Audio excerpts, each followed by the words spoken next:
नमस्कार, आप देख रहे हैं आज तक। आपके साथ मैं हूं सईद अंसारी। स्वागत है आपका। रात के 10 बज रहे हैं आज तक पर आप देख रहे हैं दस्तक, जहां आज बात होगी दो पार्टन के बीच में साबुत बचा न कोई।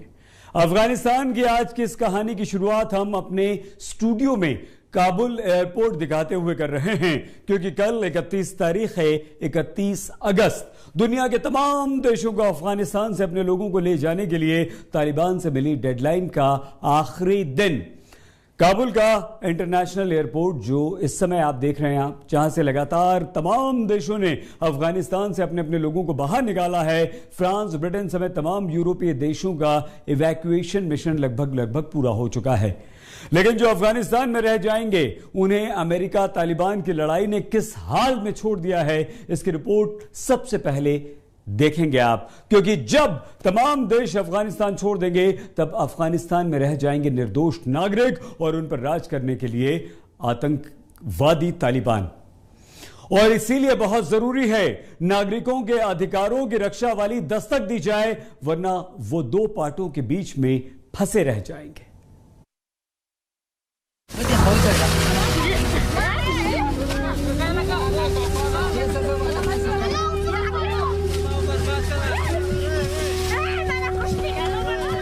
अमेरिका को मिला लादेन और तालिबान के हाथ अफगानिस्तान में सरकार चलाने की कुर्सी आई। अफगानिस्तान के नागरिक निर्दोष थे, उनके हिस्से में रोटी हासिल करने की ये लड़ाई आई।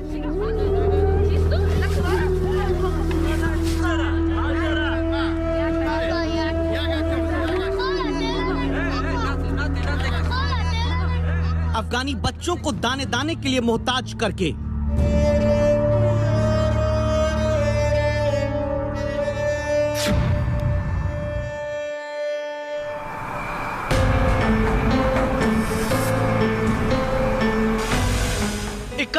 अगस्त की खत्म होती डेडलाइन से पहले अफगानिस्तान की राजधानी काबुल से लोगों को बचा कर ले जाने वाले प्लेन सुरक्षा की अपनी अपनी जमीन पर लैंड हो रहे हैं।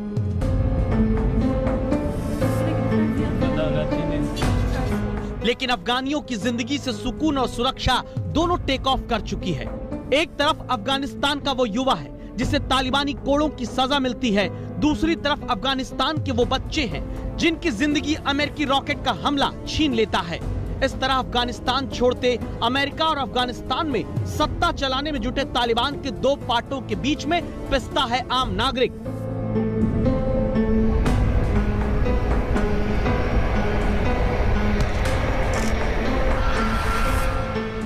1 सितंबर को इवैक्यूएशन मिशन खत्म करने की तालिबानी सीमा समाप्त होने से पहले ब्रिटेन का जहाज भी आखिरी उड़ान भर चुका है।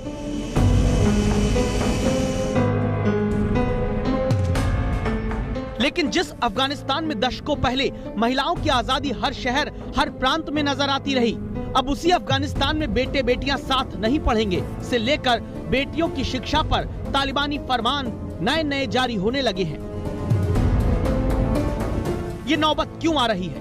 क्योंकि अमेरिका के ही हथियार हाथ में लेकर खड़े ये लोग कोई अफगानी या अमेरिकी सोल्जर नहीं, ये तालिबानी आतंकवादी हैं, जिन्होंने अब काबुल एयरपोर्ट के एबे गेट, जहां धमाका हुआ था, अब अपने कंट्रोल में पूरी तरह ले लिया है। अब कुछ ही वक्त बचा है अफगानिस्तान से अमेरिका समेत दुनिया की तमाम ताकतों के हवा होने का। जमीन पर तालिबानी आतंकियों की मौजूदगी है। लेकिन अमेरिका और तालिबान के बीच की लड़ाई में जब अंतिम घंटों में अमेरिका अफगानिस्तान की जमीन और आसमान दोनों से जा रहा है, तो अब सितंबर महीने की 1 तारीख से अफगानिस्तान के नागरिकों को क्या हासिल होगा?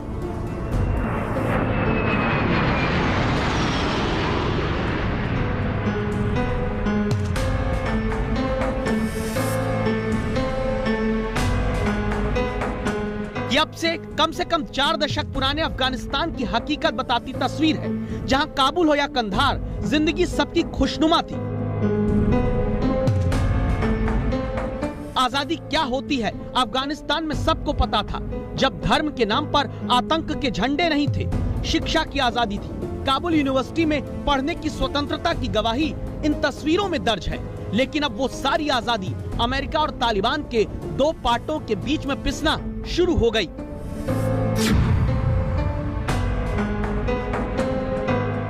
अब तालिबान ने अफगानिस्तान में लड़के और लड़कियों के एक साथ पढ़ाई करने पर पाबंदी लगा दी है। तालिबान ने जैसे ही शेख अब्दुल बाकी हक्कानी को उच्च शिक्षा मंत्री बनाया है, आतंकवादी सोच वाले तालिबान की हकीकत भी सामने आने लगी। अफगानिस्तान में अब कोई पुरुष शिक्षक लड़कियों को नहीं पढ़ा सकेगा। अफगानिस्तान के लोग कहते हैं जिंदगी जहन्नुम बना दी।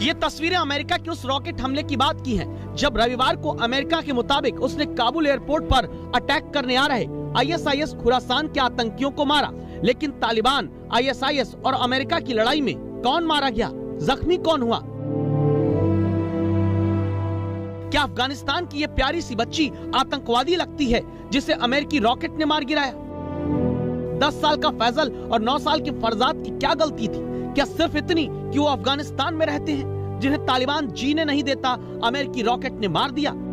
ये बच्चे अगर अमेरिका के रॉकेट से बच भी जाते तो क्या होता? क्योंकि अफगानिस्तान के युवाओं का ये हाल कर रखा है तालिबान ने, जहां अपने मुताबिक न चलने पर अफगानियों की पीठ कोड़ों से मारकर लाल कर दी जा रही है। बस जिंदगी बख्श दी, इसी को तालिबानी गणतंत्र बनाकर छोड़ा जा रहा है।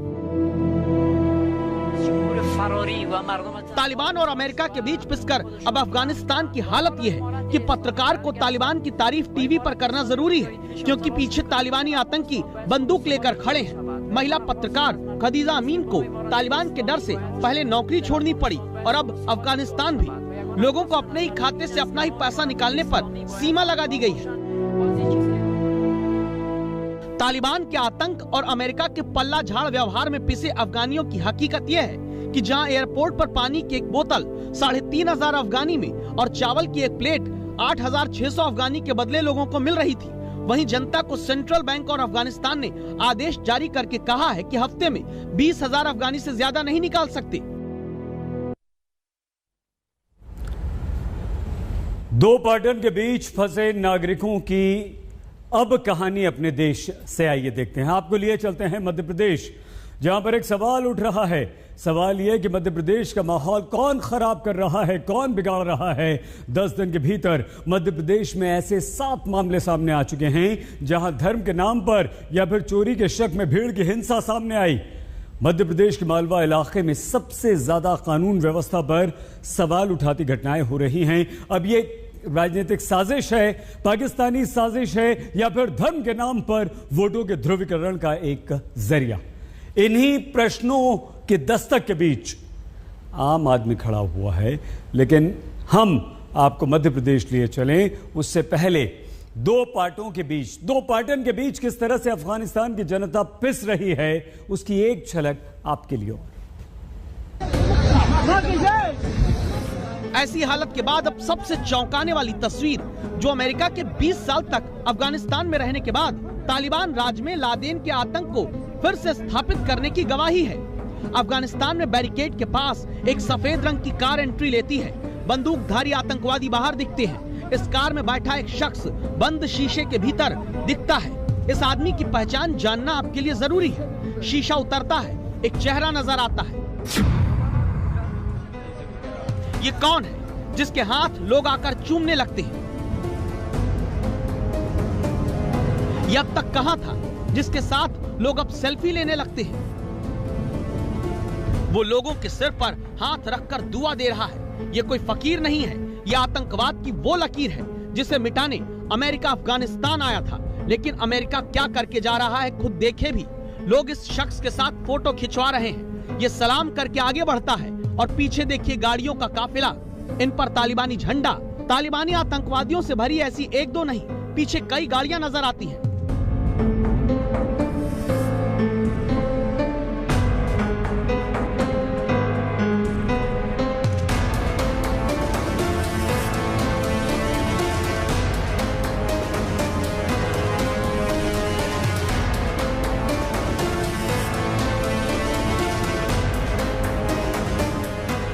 इस शख्स का नाम है अमीनुल हक। ये अलकायदा का आतंकवादी है। इसकी असली पहचान है तोरा बोरा में ओसामा बिन लादेन का ये सिक्योरिटी इंचार्ज था। लादेन तो 2011 में मारा गया, लेकिन उसका सिक्योरिटी इंचार्ज रहा अलकायदा का आतंकी अमीनुल हक। अफगानिस्तान के नंगरहार में तब वापस एंट्री ले रहा है जब अमेरिका अपने लोगों, अपने दूतावास समेत सब कुछ समेटकर अफगानिस्तान से जा रहा है। अब आप सोचिए, अलकायदा, ISIS और तालिबान समेत दूसरे आतंकी संगठनों की जमीन बन चुके अफगानिस्तान में क्या वाकई नागरिक अधिकारों का सूरज उग पाएगा, या सुरक्षा और सम्मान नागरिकों के अस्त हो जाएंगे आतंकवाद के आगे? काबुल से अहमद नवीद के साथ आज तक ब्यूरो। अफगानिस्तान के आम लोगों की बात तो आप भूल जाइए। आतंकवादियों के बीच, दो पाटन के बीच वो फंसे हुए हैं। अब कहानी अपने ही देश मध्य प्रदेश की। मध्य प्रदेश में भी यही सब हो रहा है, माहौल बिगड़ रहा है। प्रश्न सिर्फ ये है कि ये माहौल कौन बिगाड़ रहा है, कौन खराब कर रहा है, और मध्य प्रदेश की जनता कैसे पिस रही है। पहले इंदौर में धर्म के नाम पर चूड़ी वाले को पीट दिया। फिर मध्य प्रदेश के नीमच में आदिवासी को चोरी के शक में पकड़कर बर्बरता से ट्रक से घसीटा, आदिवासी की मौत हो जाती है। फिर उज्जैन में जबरन जय श्री राम बुलवाने को धमकाते हैं।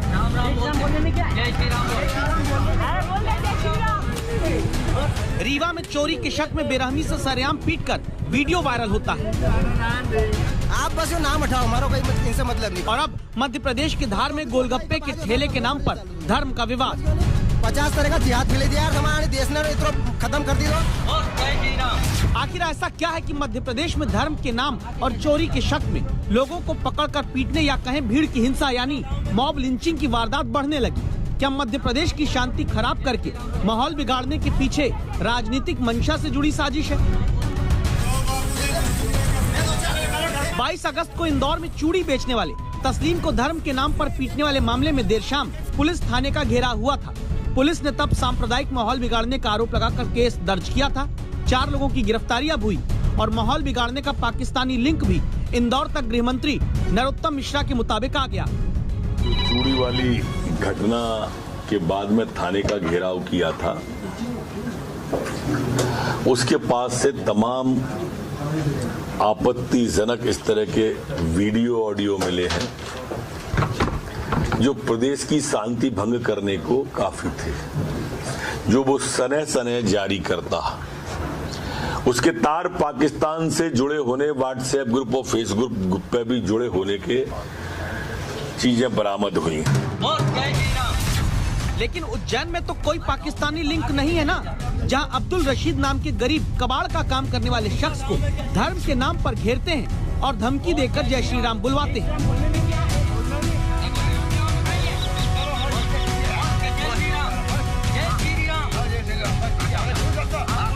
आप बस यो नाम हटाओ, हमारा कोई इनसे मतलब नहीं। जब तक उज्जैन में 2 आरोपी पकड़े जाते, मध्य प्रदेश के धार का वायरल ये वीडियो सामने आता है, जहां इलियास नाम के गोलगप्पे बेचने वाले को अपने ठेले से सांवरिया नाम हटाने के लिए धर्म के नाम पर धमकाया जाता है। आप बस यो नाम हटाओ, हमारा कोई इनसे मतलब नहीं। बस तो अभी तू हटाएगा, बाद थारा धंधो कर दे चालू तू यहाँ। अल्लाह फल्ला नाम लिख ले, थारो नाम लिख ले, कहीं भी चला तू 786 लिख ले, 1520 लिख, थारो मन पड़ो। और कहीं भी हिंदू गांव में धंधो नाम से नहीं करेगा तू, क्या भी दिखी गया तो वहाँ का लोकल संगठन वाला ने बोल दूंगा, हमारी समझ में नहीं। 50 तरह का जिहाद फैले दिया यार, हमारे देश ने इतना खत्म कर दी। तो अब सवाल सीधा सा कि अगर इंदौर में माहौल बिगाड़ने के नाम पर पाकिस्तानी लिंक तक की बात गृह मंत्री कहते हैं, तो फिर धार में कौन सा लिंक है और उज्जैन में कौन सा लिंक है? किसका लिंक है? ये वीडियो कांग्रेस को ही क्यों मिल रहा है? क्या कांग्रेस इसके पीछे षड्यंत्र में है? क्या कांग्रेस ये फैब्रिकेट कर रही है? क्या कांग्रेस ये वीडियो बनवा रही है और वायरल करवा रही है? क्या कांग्रेस हिंदुओं को बदनाम करना चाहती है? क्या कांग्रेस केवल अपनी राजनीतिक रोटी सेकने के लिए हिंदू और मुसलमान में झगड़ा कराना चाहती है? ये भी एक जांच कर। इंदौर की घटना पे अगर वहाँ के मंत्री सही से, यहाँ के मंत्री अगर हमला करते और पीड़ितों को इंसाफ दिलाते और अपराधियों को सजा दिलाने का काम करते, तो इंदौर से मंदसौर, नीमच, ये तमाम घटनाएं, देवास, हाटपिपलिया और आज सतना, ये चारों पांचों घटनाएं देखेंगे आप तो लगातार एक के बाद एक बढ़ती गई है। लिंक पाकिस्तान का है या राजनीति का, वोटों का रिश्ता है या धर्म के नाम पर अतिवाद का। जांच हर पहलू की हो, दोषियों पर कार्रवाई हो, सिर्फ हवाई बयानबाजी नहीं, क्योंकि अगर कार्रवाई नहीं हुई तो माहौल बिगाड़ने वाले छूट पाते रहेंगे और तब माहौल संभालना बड़ी चुनौती बन जाएगा। भोपाल से रवीश पाल सिंह के साथ आज तक ब्यूरो।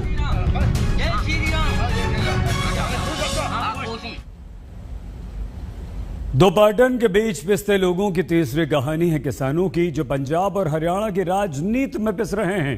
किसानों के मुद्दे पर होती राजनीति में पिस रहे हैं।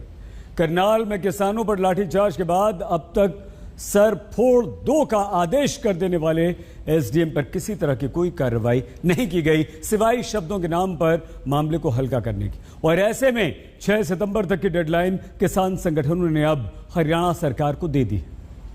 28 अगस्त को करनाल में बीजेपी नेताओं का विरोध करते किसानों पर पुलिस की लाठी के बाद जितना खून किसानों का बहा, उससे ज्यादा अब सियासत बहने लगी।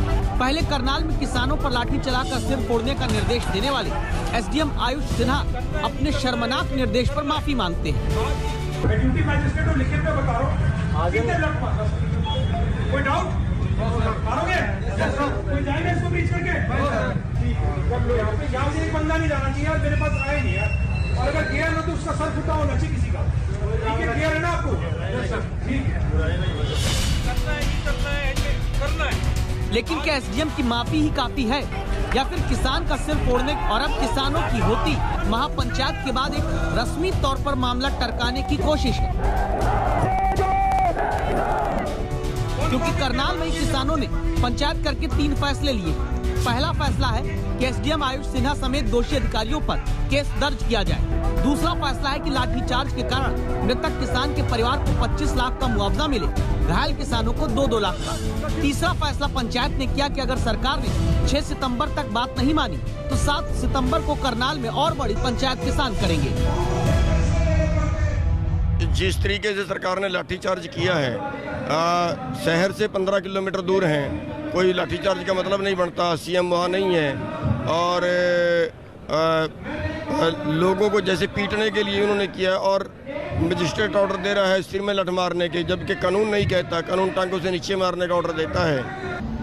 ये हमको खालिस्तानी कहते हैं, हमको पाकिस्तानी कहोगे तो हम इनको कहेंगे कि सरकारी तालिबानों का देश में कब्जा हो चुका है, ये सरकारी तालिबानी है।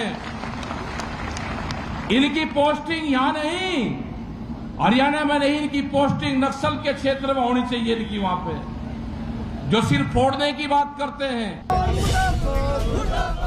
किसानों की मांग क्या हरियाणा में मानी जाएगी? क्योंकि हरियाणा के मुख्यमंत्री और डिप्टी सीएम कार्रवाई के नाम पर एसडीएम के शब्दों के चयन पर सवाल उठाकर बचते दिखते हैं। कार्रवाई हो गया नहीं है तो ये एडमिनिस्ट्रेशन पहले देखेगा, हम बाद में देखेंगे। उनके उसमें कितना करना चाहिए कितना नहीं करना चाहिए वो सारी जानकारी डीजीपी कर रहे हैं और वो जो रिपोर्ट देंगे उस हिसाब से हम करेंगे। मैं ही कह रहा हूं कि उनको ये शब्द नहीं बोलने चाहिए थे। जहाँ उस ऑफिसर की भाषा की बात है, ये सीएम भी कहते हैं, मैं भी कहता हूँ, खुद उसने भी खेद प्रकट किया कि उसने इस तरह की भाषा का उपयोग किया है और मुझे लगता है कि उसके एक बार रिटर्न रिप्लाई जब आएगा उसके बाद आगे की कार्रवाई पर चर्चा हो। शब्द पकड़कर राजनीति करने वाले राजनेता शब्दों पर ही खेल जाते हैं, तो क्या सिर फोड़ने के शब्द ना बोलते एसडीएम साहब, लेकिन किसानों का सिर फोड़ दिया जाए? ये ठीक है क्योंकि देश के किसान राजनीति के 2 पाटों के बीच में फंसे हैं। मुख्यमंत्री मनोहर लाल खट्टर कहते हैं कि हरियाणा में किसान आंदोलन के पीछे पंजाब सरकार का हाथ है और पंजाब के मुख्यमंत्री कहते हैं कि किसानों की बदहाली के लिए बीजेपी सरकार जिम्मेदार है। एक दूसरे को जिम्मेदार ठहराती सियासत की चक्री घूमती है। पिसता किसान है, लाठी खाकर खून बहाकर। 6 सितंबर तक अगर सरकार ने मांगे नहीं मानी तो क्या कृषि कानूनों से अलग हरियाणा में अब किसानों पर लाठी के मुद्दे पर ही आगे की चक्री राजनीति चलती जाएगी? करनाल से जितेंद्र बहादुर सिंह के साथ मंजीत सहगल, चंडीगढ़ आज तक। स्वागत एक बार फिर से आपका दस्तक में। और दस्तक के दूसरे हिस्से में अब हम बात करते हैं उस अफगानिस्तान की जो 20 साल पीछे लौट गया।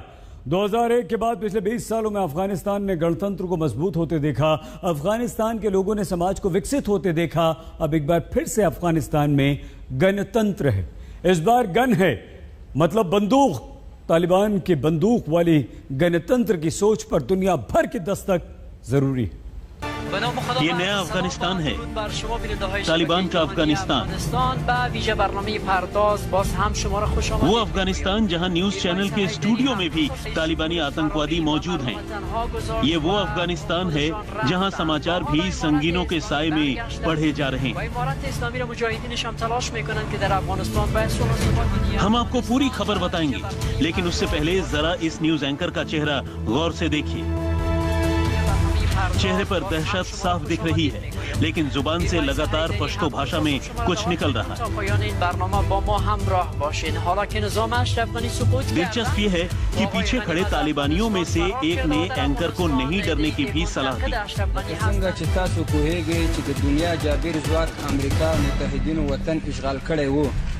इस न्यूज एंकर के ठीक पीछे एक दो नहीं पूरे 8 तालिबानी लड़ाके खड़े हैं।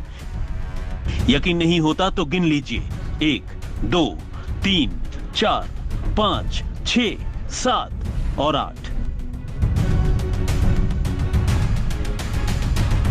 8 के हाथ में बंदूक हैं। 2 तालिबानियों ने न्यूज एंकर पर खास नजरें गड़ा रखी हैं और चौकन्ना होकर एक एक लफ्ज सुन रहा है। मारे खौफ और दहशत के न्यूज एंकर भी पूरी सावधानी बरत रहा है कि कहीं चूक न हो जाए।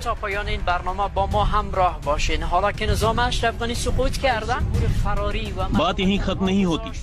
अपनी बात खत्म करने के बाद न्यूज एंकर यहाँ मौजूद तालिबानियों के सरदार का इंटरव्यू भी लेता है, बाकायदा सवाल पूछता है और तालिबानी नेता जवाब देता है। आप इंटरव्यू का वीडियो पूरा देखिए। जनाब कारी से शेल कालमो सदा पार झगड़ा वकड़ा दो वहशत बजाय इजाद कड़ी व मुजाहिद उरस तरह का मुकाबिल के जिहाद वकड़ो फरातक सरे पैमाना मालूमात सरे मुख्तलिफ। अफगानिस्तान की न्यूज स्टूडियो का ये वीडियो सोशल मीडिया पर तेजी से वायरल हो रहा है। दावे किए जा रहे हैं कि तालिबानी लड़ाके इस बात की तस्दीक करने आए थे कि कहीं तालिबान के खिलाफ कोई खबर तो नहीं चलाई जा रही।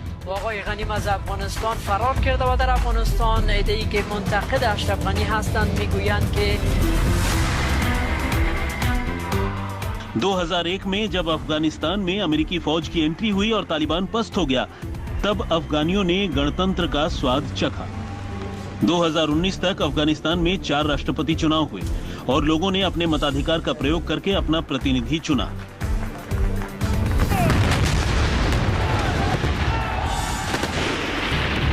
लेकिन एक बार फिर काबुल पर कब्जे के बाद तालिबान ने साफ कर दिया कि लोगों को लोकतंत्र भूलना होगा, देश शरिया कानूनों के मुताबिक ही चलेगा।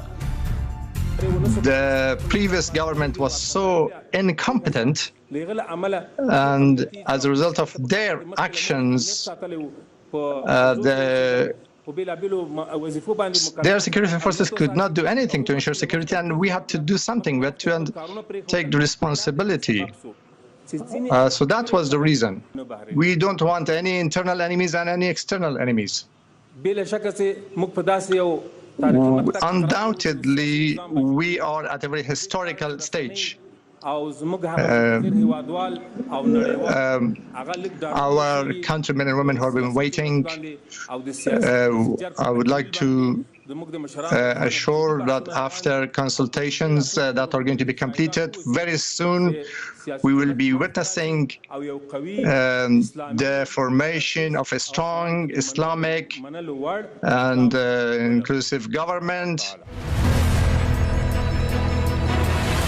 तो क्या शरिया कानूनों के मुताबिक अफगानिस्तान ऐसे चलेगा?